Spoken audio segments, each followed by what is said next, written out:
जिस तरह से आज टीवी के जरिए टैलेंट हंट किया जाता है, कुछ इसी तरह काम 1965 यूनाइटेड प्रोड्यूसर और फिल्म फेयर ने किया था। वो नया हीरो खोज रहे थे। फाइनल में 10,000 में से 8 लड़के चुने गए थे, जिनमें एक थे राजेश खन्ना। अंत में राजेश खन्ना विजेता घोषित किया गया था। इसलिए तो कहा जाता है कि अगर हिंदी सिनेमा का कोई सुपरस्टार था, महान अभिनेता था, तो राजेश खन्ना था। और राजेश खन्ना हिंदी सिनेमा के सचमुच में पहला सुपरस्टार था। और राजेश खन्ना वो हैंडसम अभिनेता जिनको देख जिनके गाड़ी को ही लड़कियाँ चूमकर लाल गुलाबी कर दिया करती थी। और पहले के अभिनेता भी क्या 10,000 लोगों में चुना जाता था, लेकिन अब के अभिनेता भी क्या भैया। खैर, आज इस वीडियो में जानेंगे राजेश खन्ना साहब के बारे में। ऐसे ही रोचक अनसुनी बातें, कई सारे अनसुनी बातें। राजेश खन्ना साहब का वास्तविक नाम जातिन खन्ना था। अपने अंकल के कहने पर उन्होंने नाम बदल लिया था। 1969 से 1975 के बीच राजेश खन्ना ने कई सुपरहिट फिल्में दी है। उस दौर में पैदा हुए ज़्यादातर लड़कों के नाम राजेश खन्ना रखा जाता था। फिल्म इंडस्ट्री में राजेश को प्यार से लोग काका कहते थे। जब वो सुपरस्टार थे तब एक कहावत बड़ी मशहूर थी, ऊपर आका और नीचे काका। 29 दिसंबर 1942 को जन्मे राजेश खन्ना स्कूल और कॉलेज जमाने से ही एक्टिंग की ओर आकर्षित हुए। उन्हें एक नज़दीकी रिश्तेदार ने गोद लिया था और बहुत ही लाड़ प्यार से उन्हें पाला था। राजेश खन्ना ने फिल्म में काम पाने के लिए निर्माताओं के दफ्तर में चक्कर लगाया करते थे। स्ट्रगल होने के बावजूद भी वो इतनी महंगी कार, उस दौर में वो लग्जरियस फॉर्च्यूनर और BMW तो भैया आज के ज़माना में तो हर कोई रखता है, लेकिन उस दौर में राजेश खन्ना जबकि कोई हीरो नहीं था, तब वो ऐसी महंगी गाड़ी BMW जैसी महंगी गाड़ी से, लग्जरियस गाड़ी से प्रोड्यूसर के पास जाया करते थे। प्रतियोगिता जीतते ही राजेश खन्ना का संघर्ष खत्म हुआ। सबसे पहले उन्हें राज फिल्म के लिए GP ने साइन किया था, जिसमें बबीता जैसी बड़ी स्टार उनके साथ लीड रोल में नजर आई थी। राजेश खन्ना की पहली प्रदर्शित फिल्म का नाम आखिरी खत है, जो 1966 में रिलीज हुआ था। राजेश खन्ना साहब का ये पहला फिल्म रिलीज हुआ था बड़े पर्दे पर 1966 में। फिल्म का नाम आखिरी खत था। 1969 में रिलीज हुई आराधना और दो रास्ते की सफलता के बाद राजेश खन्ना सीधे शिखर पर जा बैठे। उन्हें सुपरस्टार घोषित कर दिया गया और लोगों के बीच उन्हें अपार लोकप्रियता हासिल हुई। सुपरस्टार के सिंहासन पर राजेश खन्ना भले ही कम समय के लिए विराजमान रहे, हालांकि यह माना जाता है कि वैसी लोकप्रियता किसी को हासिल नहीं हुआ जो राजेश खन्ना साहब को हासिल हुआ। लड़कियों के बीच राजेश खन्ना बेहद लोकप्रिय हुए। लड़कियों ने उन्हें खून से खत लिखकर भेजते थे, उनकी फ़ोटो से शादी कर लिया करते थे। कुछ ने अपने हाथ या जांघ पर राजेश खन्ना का नाम गुदवा लिया। कई लड़कियां उनका फ़ोटो तकिए के नीचे रखकर सोती थी। स्टूडियो या किसी निर्माता के दफ्तर के बाहर राजेश खन्ना की सफ़ेद रंग की कार रुकती थी तो लड़कियां उस कार को ही चूम लेती थी। लिपस्टिक के निशान से सफ़ेद रंग की कार गुलाबी हो जाया करता था। निर्माता निर्देशक राजेश खन्ना के घर के बाहर लाइन लगाकर खड़े रहते थे। वो मुँह मांगे दाम चुकाकर उन्हें साइन करना चाहते थे। और जो राजेश खन्ना जो कहते थे वो प्रोड्यूसर डायरेक्टर को मानना पड़ता था। पाइल्स के ऑपरेशन के लिए एक बार राजेश खन्ना को अस्पताल में भर्ती होना पड़ा था।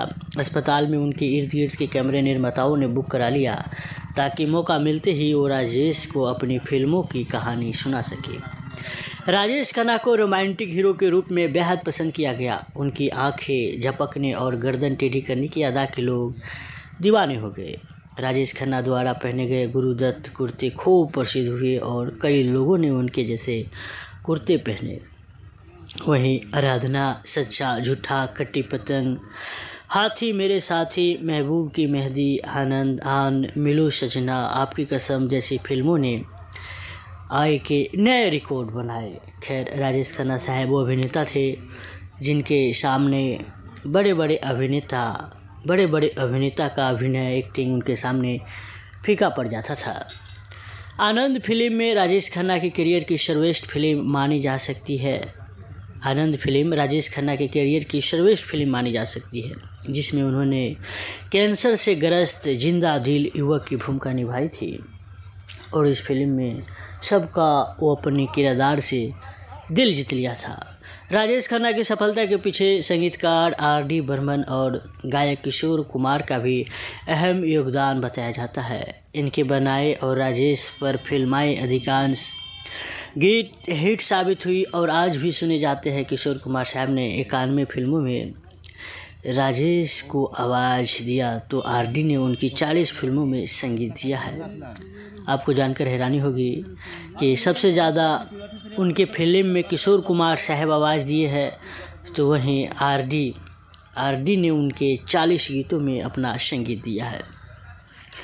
अपनी फिल्मों के संगीतों के लेकर राजेश खन्ना हमेशा सजग रहते थे। वो गानों की रिकॉर्डिंग के वक्त स्टूडियो में रहना पसंद करते थे और अपने सुझावों से संगीत निर्देशक को अवगत कराते रहते थे। खैर, कुछ लोग राजेश खन्ना के अहंकार और चमचों से घिरे रहने की वजह की उनकी असफलता का कारण मानते थे।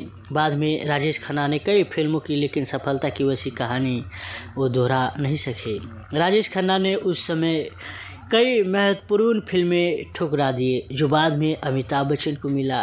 यही फिल्में अमिताभ बच्चन को सुपरस्टार बनाने की सीढ़ियाँ साबित हुई। यही राजेश खन्ना साहब के पतन का कारण बना।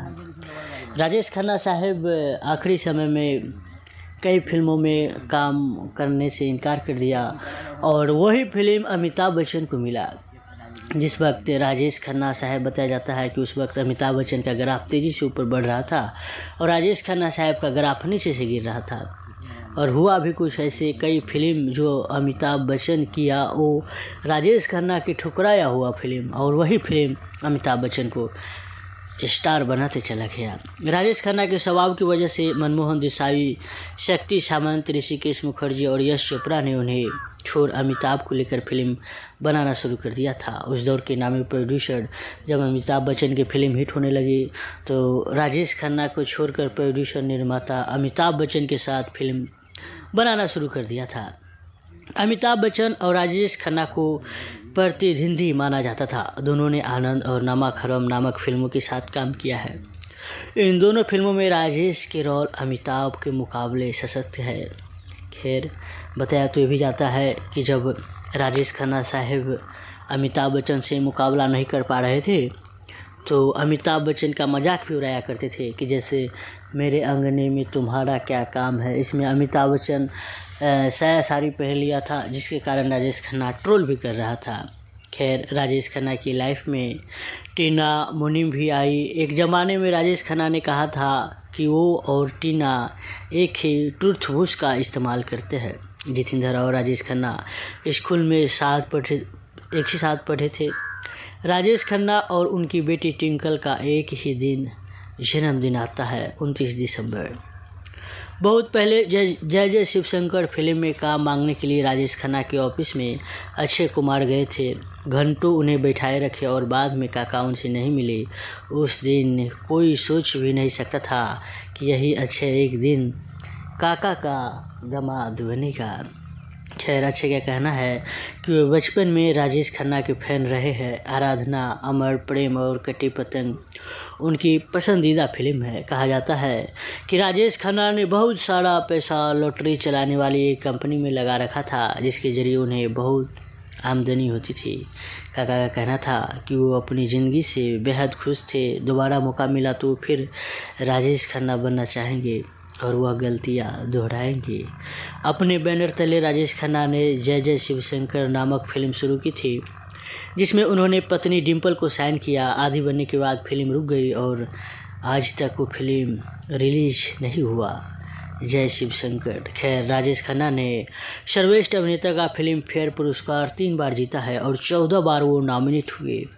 वर्तमान दौर के सुपरस्टार शाहरुख खान का कहना है कि राजेश खन्ना ने अपने ज़माने में जो लोकप्रियता हासिल किए थे उसे कोई नहीं छू सकता। 18 जुलाई 2012 को काका ने अपने घर में आखिरी सांस लिए थे, या यूँ कह लीजिए इस दुनिया को अलविदा कर गए थे। खैर, भले ही सलमान खान इस दौर के बड़े अभिनेता हो, लेकिन सलमान खान के पिता सलीम खान भी राजेश खन्ना की तारीफ़ करते आज भी नहीं थकते हैं। खैर, आपको ये वीडियो कैसा लगा आप हमें कमेंट में बताइएगा और इस वीडियो को शेयर कीजिएगा और नीचे लाल बटन दबाकर इस चैनल को फ्री में सब्सक्राइब कर लीजिएगा।